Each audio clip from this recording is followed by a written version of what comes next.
ఉన్న బంగారాన్ని విడిపించి ఆ రోజు ఆన్లైన్ రేటుకే మేము కొంటాం. Sharma gold company. నమస్కారం, వెల్కమ్ టు సుమన్ టీవీ. నేను గీతాంజలి. ప్రస్తుతం మనతో పాటు ఆశీష్ ఆచార్య గురుగారు ఉన్నారు. వారితో మాట్లాడదాం. గురుగారు నమస్కారం అండి. నమస్కారం అమ్మా.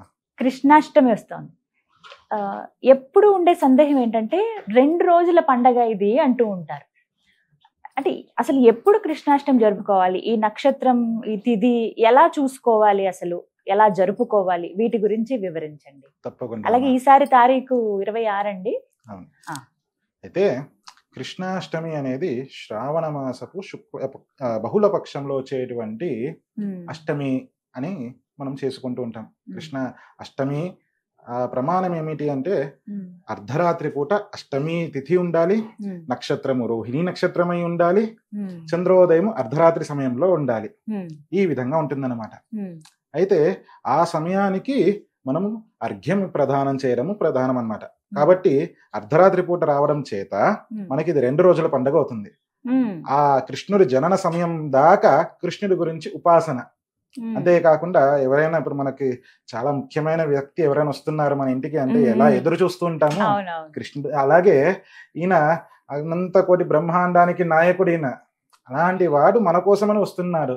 అంతేకాకుండా ఉదయించడం చంద్రోదయం సమయానికే, అది చంద్రుని వంశంలోనే యాదవ వంశంలో మనకి జన్మిస్తున్నారు. ఆ జన్మించడము కూడా ఎలాగా, మామూలు మనిషిలాగా కాదు. దేవకి సుత గోవింద అని అన్నప్పుడు దేవకి దేవికి పుట్టడం కూడా ఎలాగా, గర్భం నుంచి ఒక చిన్న జ్యోతి బయటికి వచ్చి ఒక్కసారిగా చతుర్భుజ రూపంతో ప్రత్యక్షమైనారు. అంటే అర్ధరాత్రి సమయము, మొత్తం చీకటిగా ఉండేటువంటి సమయము, అందులోనూ అష్టమి నక్షత్రము, అష్టమి తిథి. ఏ శుభకార్యాలకి మనం ఎక్కువగా చేయనటువంటి తిథి. అందులో రోహిణీ నక్షత్రము రోహిణీదేవి యొక్క ప్రార్థన చేత ఆ కృష్ణుడు ఆ రోహిణీ నక్షత్రంలోనే జన్మించారు. ఇటువంటి సమయంలో స్వామి మన కోసం వస్తున్నారంటే అని ఋషులందరూ ఆ సమయం దాకా ఎదురు చూసేటప్పుడు మనకి తిండి ఆహారం మీద మనకి ధ్యాస ఉండదు. ఎవరికైనా కానీ, ఎవరైనా మీ ఇంటికి ఎవరైనా ఇప్పుడు మహానుభావులు ఎవరైనా వస్తున్నారు లేదా ఇంకెవరైనా వస్తున్నారంటే మీకు తిండి గురించి ఉంటుందా? వంట చేసుకోగలరా? అన్ని అయిపోయిన తర్వాత వాళ్ళు వచ్చిన తర్వాత ఆ వాళ్ళని చూసేటప్పటికి మనకు కడుపు నిండిపోతుంది. అదే విధంగానే ఋషులందరూ కూడాను కృష్ణుడు వచ్చేదాకా, ఆ అష్టమి తిథి అర్ధరాత్రి వచ్చేంత దాకా ఎదురు చూసి కృష్ణుడు జన్మించాడు అని తెలుసుకున్న వెంటనే అందరూ కలిసి యమునలో వెళ్ళి, యమున ఇలాగే ఏ నదీ తీరాలలో ఉన్నప్పుడు ఆ నదీ తీరాలకు వెళ్ళి, లేదా ఇంటిలోనే బావి దగ్గరికి వెళ్ళి వారు జలం తీసుకొని కృష్ణ నీకు అర్ఘ్య ప్రదానం చేస్తున్నామని అర్ఘ్యం ఇచ్చారనమాట. అర్ఘ్యం ఇచ్చిన తర్వాత మరుసటి రోజు ఉత్సవం చేసుకున్నారు. సాధారణంగా మనం అందరం ఉత్సవం చేసుకుంటాం. అర్ఘ్య ప్రదానం గురించి చాలా తక్కువ మందికి తెలుసు.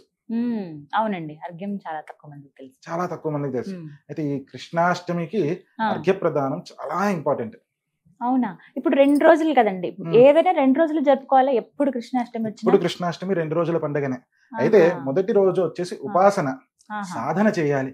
కృష్ణుడు వస్తున్నారు అని ఎదురు చూస్తూ, కృష్ణుడి రాక కోసం ఇప్పుడు మనం వేసేటువంటి కృష్ణుడు వస్తున్నారని కృష్ణుడి బుడిబుడి అడుగులు వేస్తాం. అవునా? అడుగులు వేస్తాం అంటే ఆ కృష్ణుడు వస్తున్నారు అనే ఒక నిదర్శన భావనతోటి. అలాగే ఇంకోటి ఏంటి, పొద్దున్న నుంచి ఉపవాసం ఉండాలి అనే నియమం ఉంది. ఒక కృష్ణాష్టమి ఉపవాసం చేస్తే 100 ఏకాదశులు చేసినటువంటి ఫలము ఒక కృష్ణాష్టమికే వస్తుంది.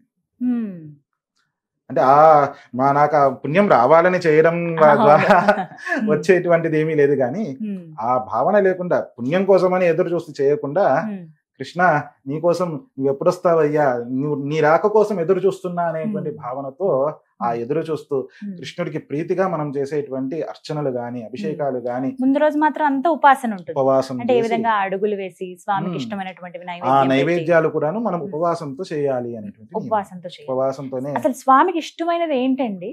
ఏం నైవేద్యంగా పెట్టాలి ఆ రోజున? కృష్ణాష్టమికి మనస్ఫూర్తిగా మనము కాసంత అటుకులు బెల్లం ఇచ్చినా గాని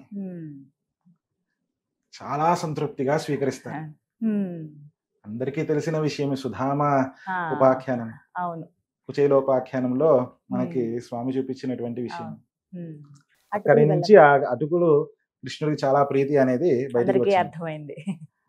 అయితే అప్పటిదాకా కూడాను కృష్ణుడికి పాలు, పెరుగు, మీగడ, వెన్న, అందులోనూ ప్రత్యేకంగా వెన్న. సో ముందు రోజంతా ఈ విధంగా ఈ చేయాలండి. విధంగా రాత్రి కదా ఆయన రాత్రి ఆవిర్భావం అంతా కూడా ఆవిర్భావం. జరిగింది. ఆ సమయంలో అసలు ఏం చేయాలి? ఆ సమయం దాకా మనము చేసేటువంటి అర్చన గాని, లేదా ఇంటిలో ఆడవారు మనకు మా ఇంటి కొడుకు ఎవరైనా విదేశాల నుంచి వస్తున్నారు అంటే ఉండిపోయి మన కోసం వస్తున్నారని తెలుసుకున్న తర్వాత తల్లి ఏ విధంగా ఉంటుంది? నిద్ర కూడా పట్టదు. నిద్ర పట్టదు, ఆకలి వెయ్యదు. నా కొడుకు వస్తున్నాడు, నా కొడుక్కి నేను అన్ని పిండి వంటలు చేయాలి, అన్ని రకాలుగా లడ్డూలు, ఇంకేదైనా మురుకులు, చక్కిలాలు అన్ని చేయాలి, వారికి వచ్చిన వెంటనే అన్ని తినిపియాలి అనేటువంటి ఆశ ఏ విధంగా ఉంటుందో ఆ మాతృభావనతో మనం ఉండాలి. ఉండి రాత్రి దాకా మనం మగవారు అర్చన చేయడము, పూజా కైంకర్యాదులు చేయడము, ఇంటిలో గోవు ఉంటే ఆ గోవుని అలంకరించడము, సేవ చేయడము, గోశాలను లేదా ఏదైనా గోశాలకు వెళ్ళి గోసేవ చేయడము. ఇప్పుడు ఇదంతా ఎప్పుడు చేయమంటారు? ఆగస్టు 26 ఈ విధంగా చేసి 27వ తారీఖున మనం చేసేటువంటి ఉట్టి కొట్టడాలు, కృష్ణ వేషధారణలో మనం చేసేటువంటి ఉత్సవాలు, అంటే కృష్ణుడు జన్మించిన తర్వాత కదా ఉత్సవం చేయాల్సింది. ముందు రోజు అంతా మన ఇంట్లో ఉపాసన చేసుకుని తర్వాత రోజు ఆలయానికి వెళ్తే ఆ రోజు కూడా ఆలయానికి వెళ్ళొచ్చు. ఆ రోజు కూడా, ఎందుకంటే ఆలయాలలో కూడా ఆ రోజు ఉపాసన చేస్తారు, అనేక రకాలుగా అర్చనలు చేస్తారు.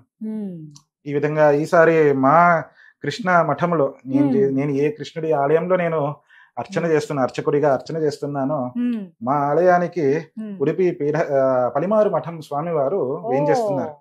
వేంచేసి ఆ రోజున అఖండంగా తులసి అర్చన, ప్రాతకాలం నుంచి రాత్రి కృష్ణుడు పుట్టేంత సమయం దాకా, రాత్రి వరకు కృష్ణుడికి అఖండంగా తులసి అర్చన. ఇది వచ్చేసి ఈస్ట్ మారేడుపల్లి దగ్గర మహేంద్ర హిల్స్ అనేటువంటి మనకి సికింద్రాబాద్ కి దగ్గరనే. అక్కడ ఆలయంలో చాలా వైభవంగా ఆగస్టు 26, 27 27వ తేదీన వచ్చేసి పొద్దున్న సాధారణంగా ప్రతి పంచామృత అభిషేకాలు నడుస్తుంది. ఆ తర్వాత సాయంత్రం నుంచి ఇంకా ఉత్సవాలు అన్నమాట, అన్ని రకాలుగాను పల్లకి సేవ, రథోత్సవము, ఉట్టి కొట్టడాలు, సాంస్కృతిక కార్యక్రమాలు, వీటన్నిటి మధ్యలో స్వామివారి పీఠాధిపతులు వారి ఆగమనము, ఇవన్నీ ఉంటాయి. అసలు కృష్ణాష్టమి రోజున ప్రత్యేకంగా ఈ ఒక్క పని చేస్తే చాలు ఆ కృష్ణుడి అనుగ్రహం ఖచ్చితంగా ఉంటుంది అనేటువంటిది ఏదన్నా ఉందా? కృష్ణ అర్ఘ్య ప్రదానము చాలా విశేషమైనది. ఎలా, ఎప్పుడు చేయాలి అది? అంటే పొద్దున్నుంచి మనం ఉదయం నుంచి ఉపవాసం ఉన్న తర్వాత రాత్రి పూట కృష్ణుడు ఏ సమయానికైతే ఆవిర్భవిస్తాడో, అతని ఆవిర్భావం ఎలాగా అంటే అతను అన్నిటా ఉన్నటువంటి ఆ స్వామి, ఎప్పటికీ ఉండేటువంటి స్వామి చీకటి పడినప్పుడు, ఆ చీకటి ఏంటి? అజ్ఞానపు చీకటి. అజ్ఞానపు చీకటి పడినప్పుడు జ్ఞానం చెప్పడానికని ఉదయించినటువంటి చంద్రుడు. ఎందుకు చంద్రుడితోనే ఎందుకు పోలుస్తున్నామండి అని అంటే, ఒకట చంద్రుడి వంశంలో పుట్టారు, ఇంకోటి ఉదయించే సమయంలో. చంద్రోదయము అని అంటే సూర్యోదయం లాగా ఉదయించడం కాదు. చంద్రుడు పగటి పూట కూడా ఉంటారు, కానీ వెలుగు ఉండడం చేత కనిపించరు, రాత్రి పూట స్పష్టంగా కనిపిస్తారు. అదే విధంగా అజ్ఞానంతో ఉన్నటువంటి సమయంలో ఈయన జ్ఞానజ్యోతిగా వచ్చారు. వచ్చిన వాడు కూడాను అందరికీ ఇప్పుడు సాధారణమైనటువంటి వెలుగు ఏదైనా దీపపు వెలుగు కానీ ఏదైనా ఉంటే దాని దగ్గరికి వెళ్ళాలంటే మనకి చేయి కాలుతుంది అనేటువంటి భయం. కానీ కృష్ణుడి కాంతి అలాంటిది కాదు, చంద్రుడి కాంతి లాంటిది. చంద్రుడి యొక్క వెన్నెల కాంతి ఎలాగ చల్లగా ఉంటుంది కదా, అలాగనే అతను చేసినటువంటి తన జన్మలో ఆ కృష్ణావతారంలో ఎక్కడా కూడాను ఎక్కువ శాస్త్రం గురించి కానీ ఏది చేయకుండా అతను చిన్న చిన్న లీలల ద్వారా గోపికా స్త్రీలతో ఆడుకోవడాలు గాని, రాక్షసులను సంహరించడం గాని, అన్ని చిన్న చిన్న కార్యక్రమాలు అన్ని చేసినప్పుడు అందులో ఆ ప్రేమని చూపించారు, ప్రేమ ద్వారా జ్ఞానాన్ని ఇచ్చారు. కాబట్టి ఆ స్వామికి ఆ అర్ధరాత్రి పూట అర్ఘ్య ప్రదానం ఇవ్వాలి అని ఋషిమునులు, ఈ మనం పెట్టిన నియమంగా ఋషులందరూ చేసినటువంటిది అదే మనము కూడా చేయాలి అని. ఎందుకు అర్ఘ్య ప్రదానంలో ఉండే విశేషం ఏంటండి? ఎందుకంటే ఇప్పుడు ఎవరైనా వచ్చారు అంటే చాలు మనం అందరూ షేక్ హ్యాండ్ ఇచ్చే సంప్రదాయం ఇప్పటి కాలంలో. అప్పటిలో అలా కాదు, చేతికి నీళ్ళేసే సంప్రదాయం మన ఋషులది. అర్ఘ్యం అంటే ఏంటి? చేతులు కడుక్కోండి అయ్యా అని. తర్వాత పాద్యము, మనం షోడశ ఉపచార పూజ చేసేటప్పుడు కూడాను ముందుగా ధ్యానిస్తాము, వారు ఎలా ఉన్నారు అనేసి మనం దాని గురించి ఆ ధ్యాన శ్లోకం చెప్పుకొని ఓ స్వామి నీవు ఈ ఆకారంలో ఉన్నావు, ఈ విధంగా ఉన్నావు అని మనం ధ్యానిస్తాం. ఆ తర్వాత రండయ్యా ఆ స్వరూపంగా ఉన్న స్వామి నువ్వు మా ఇంటికి రావయ్యా అని ఆవాహన చేస్తాం. ఆవాహన చేసిన తర్వాత ముందుగా కూర్చోబెట్టిన తర్వాత ముందుగా ఇచ్చేది అర్ఘ్యమే. ఎక్కడెక్కడో ఇప్పుడు రాత్రి 12 గంటలకు అయితే ఈ అర్ఘ్య ప్రదానానికి ఒక ఏ విధంగా చేయాలని ఒక నియమం ఉందన్నమాట. అంటే చెప్పబడి ఉంది. ఏంటి అంటే శ్రీకృష్ణుడి యొక్క విగ్రహం గాని లేదా ఇంటిలో శాలిగ్రామాలు ఉంటే శాలగ్రామాలకు గాని సాధారణంగా మనం అభిషేకం చేసి తీసి పెట్టుకున్న తర్వాత ఆ రోజున ఆ సమయానికి శంఖంలో జలం వేసుకొని కృష్ణుడికి చూపిస్తూ ఒక శ్లోకం ఉంది. ఆ శ్లోకం చెప్పి ఇదమర్ఘ్యం ఇదమర్ఘ్యం ఇదమర్ఘ్యం అని 3 సార్లు వదలాలన్నమాట. శ్లోకం ఏమిటండి అది?